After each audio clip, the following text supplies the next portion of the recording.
This video is brought to you by Scopic.com. Get yours now.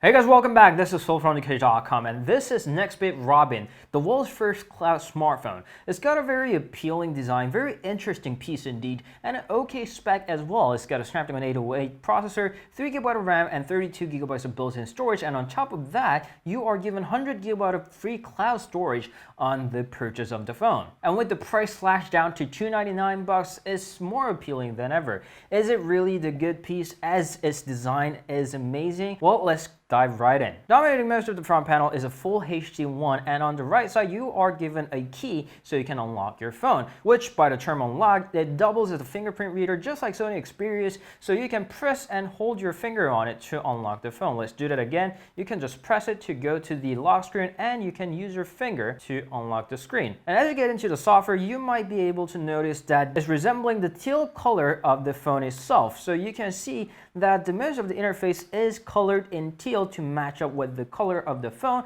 and it's very refreshing and very appealing in the terms of color as well. And also you might be able to figure out that it's almost very stockish. They changed a very little.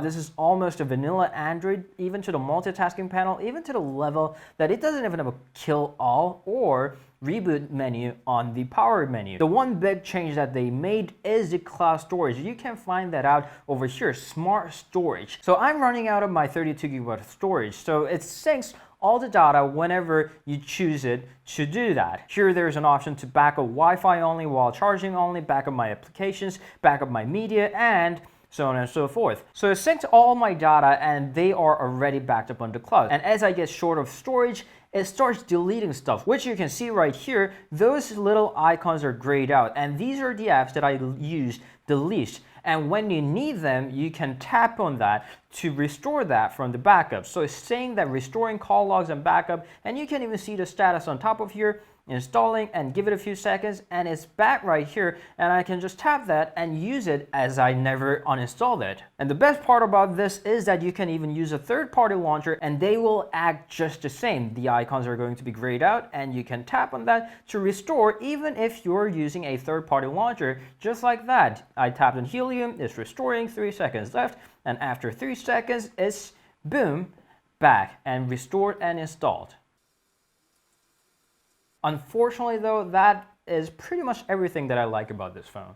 To be fair, the display is very crisp and very accurate in color reproduction, and the front-facing stereo speakers are pretty good. And the photo camera quality, you can actually launch that with double click of the power key, is actually pretty good. But the catch here is that when I firstly launch the camera, just like I did that, it takes a sweet time and I have to wait a lot until I see the final viewfinder. And secondly, you rarely get this with Snapdragon 808, but this phone is definitely hot. This phone is so hot that you will be able to feel the heat on this particular part as soon as you fire up some kind of app, like whether it be Google Chrome, whether it be a basic game, or just shooting some photos, you'll start feeling heat there, and it's uncomfortable. And to make things worse, the battery lasts only about 3 to 3.5 hours on a full LTE usage, which is really short for this kind of battery capacity, and that cannot be compensated by the fact that it supports Quick Charge 2.0. And one of my fundamental questions here is, do you really need a cloud storage